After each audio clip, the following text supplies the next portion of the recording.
It is tough to find anyone who would call Denver's homeless camping ban a success outside the people who are paid to convince you of that.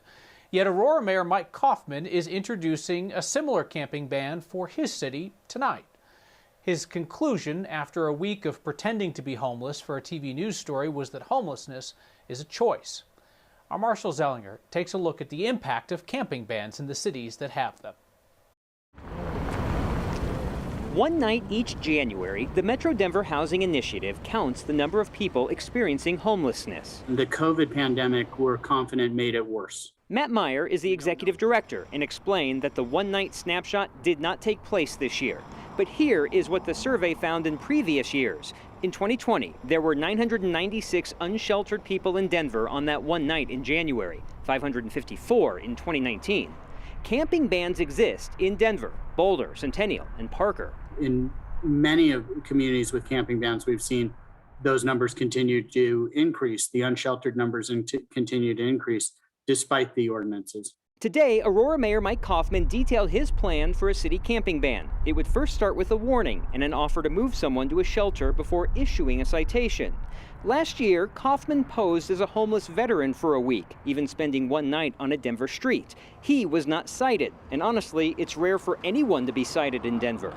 Denver police have issued just 33 citations from 2012 to April of 2019. We're still waiting for more recent statistics. You have to ask yourself in Denver, what would it be if there were no camping ban? I mean, would the problem be much more extensive than it currently is? And I believe it would be.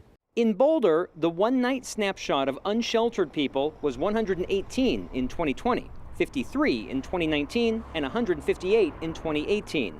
Compare the number of unsheltered people to the citations issued by Boulder police in those years. A Boulder City spokeswoman tells me the 255 citations last year is down because officers were directed to limit close interactions with people suspected of misdemeanors because of COVID-19. It's a matter of what that community's priorities are, what priorities have been given to law enforcement. Well, one community may not have many citations. You can't assume that that means they don't have an unsheltered population.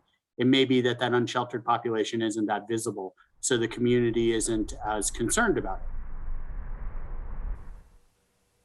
I mentioned two other cities with camping bans. Parker police have issued 2 warnings since that city's camping ban took effect 3 years ago.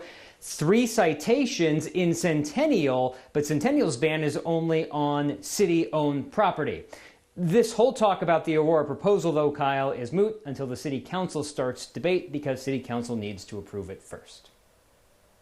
And important for folks to remember that Mike Coffman is the mayor of Aurora. He's not the king of Aurora, and he's not even a strong mayor system like you have in Denver.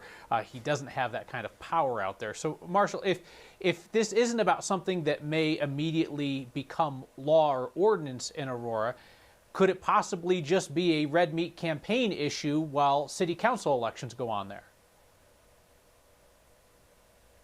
Yeah, and I believe if my count is correct, I want to say 3 or 4 council seats are up this next election. So this could be the thing that is being talked about by the council members that could then sway whether or not it becomes law in Aurora. Yeah, we see this a lot in politics. It's agenda setting. This is what we want to talk about during the campaign. Marshall, thank you.